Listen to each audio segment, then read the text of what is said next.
সকাল সকাল রান্নাঘরে এসি দেখো, আগে আমি দুধটা গরম করে নিলাম আর তারপরে ওইদিকে বসে দিয়েছি চা।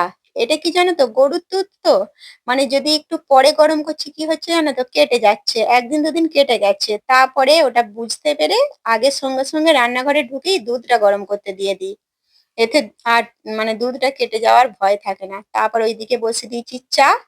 আর এইটা অষ্টমীর দিন যে লুচিগুলো করেছিলাম, অনেকটা লেচি পড়েছিল, সেটাকে কৌটোর মধ্যে রেখে দিয়েছিলাম। আজকে সকাল থেকেই ভাবছিলাম কি খাবো কি খাবো, মনে পড়ে গেল একটু লেচি আছে, নিয়ে পরোটা বানিয়ে নিচ্ছি। এইভাবে তোমরা যদি রেখে দাও না মেখে, দেখবে খুব তাড়াতাড়ি খাবারটা করে নেওয়া যায়। কারণ আমাদের জন্য তো আর এক্সট্রা করে কিছু করার সময় হয় না, থাকলে খাই আর না থাকলে ওই খালি পেটে কাজই করে যাই। এতে দেখবে খুব একটা কাজ করার মনও বসে না, আর ২ নম্বর হচ্ছে শরীরে একদম চলে না। আর আগে আমি প্রচুর মুড়ি খেতে ভালোবাসতাম, প্রচুর, দিনে ৩ বার ৪ বার করে মুড়ি খেতাম। এখন কি বলতো, ১ মাস আমি একবারও মুড়ি খাইনি। সময়ের সাথে অনেক কিছু পরিবর্তন হয়ে যায়, দেখবে সমস্ত চয়েসই। আর এদিকে দেখো, পরোটাগুলো খুব পাতলা করেছি তো, আর চারিদিকে যাতে তেল না ছেটকায় আমি কেমন দুটো খুন্তি নিয়ে ওল্টাচ্ছি। এই পাতলার বড় জিনিস দেখবে, দুটো করে খুন্তি নিয়ে কাজ করলে না চারিদিকে তেল ছেটকাবার ভয়টা একদমই থাকে না, আর খুব তাড়াতাড়ি কাজটা হয়েও যায়। ওই চারিদিকে ওলট পালট হয়ে যায় না, ছিঁড়ে যায়, ওরকম হয়। সেজন্য দুটো খুন্তি ব্যবহার করা খুবই ভালো। আর আমি তোমাদের বলেই দিচ্ছি, আমার জন্য না এক্সট্রা কোনো সাজিয়ে গুছিয়ে মানে চা করি না, তোমাদের সাজিয়ে গুছিয়ে কিছু দেখাইও না। আমি যেটুকু যেভাবে করি তোমাদের সেইটুকুই দেখাচ্ছি। কেন কথাটা বললাম, কারণ ওই দুধের যে বাটিটা পড়ে থাকে তাতেই আমার জন্য না চাটা করে নিই।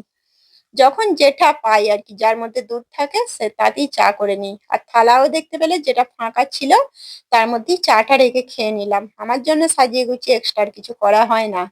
আর তারপর ওইদিকে হয়েছে খিচুড়ি, কুকারে করে খিচুড়ি হয়েছে, আর এদিকে আলুটা ভাজছি।